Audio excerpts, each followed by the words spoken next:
Hello, this video is about how property rights, free trade, and research and development can affect a country's economic growth and productivity. Now we'll be looking at free trade on the... Here's an example of free trade on graphs. If we look at these two production possibility frontiers, we can see the effects of having unfree trade as opposed to free trade.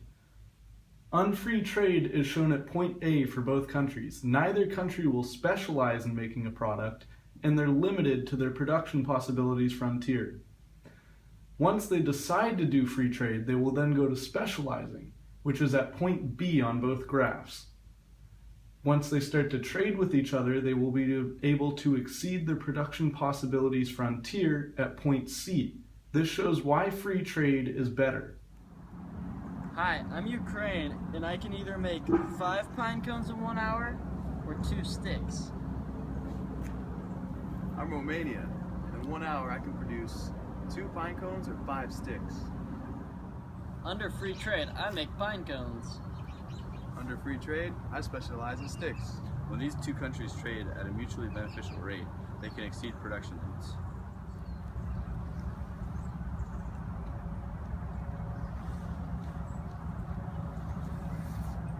Free trade increases both countries' productivity. And now we'll look at how research and development can affect a country's productivity. This is a historical example of research and development affecting economic growth.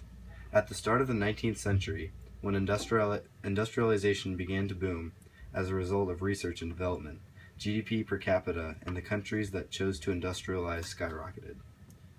For example, West Europe and the United States had the highest rate of growth as a result of more opportunity in research and development.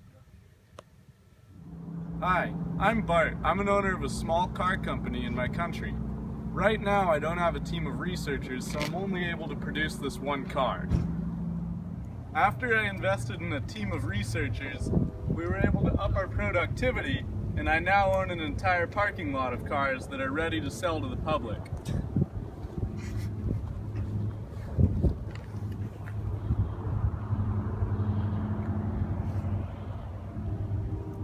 Due to the advance in technology from my team of researchers, we are now able to produce higher quality and more cars than ever before. There's one right there. This higher production rate helps us meet the ever-increasing demand for cars and leaves our consumers better off. We'll now look at how property rights can affect a country's productivity. People have incentive to buy goods when they know they have ownership rights to a product and can fully make use of that product. People buy less when property rights are unavailable and public use of goods is dominant on the market, affecting consumption.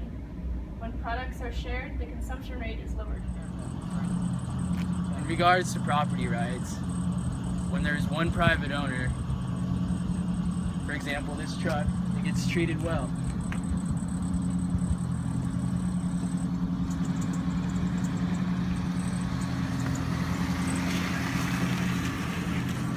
He has the incentive to treat the truck right.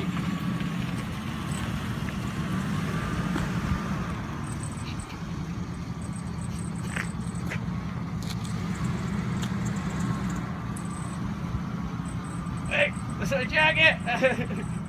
When the truck is in communal use, the user tends to use self-interest rather than the best interest of the truck. As you can see demonstrated here.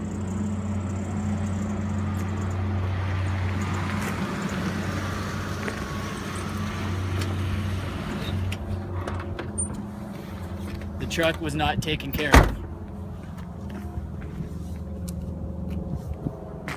Without property rights, there would be no actual incentive to own anything because people are afraid. You know what they're afraid of?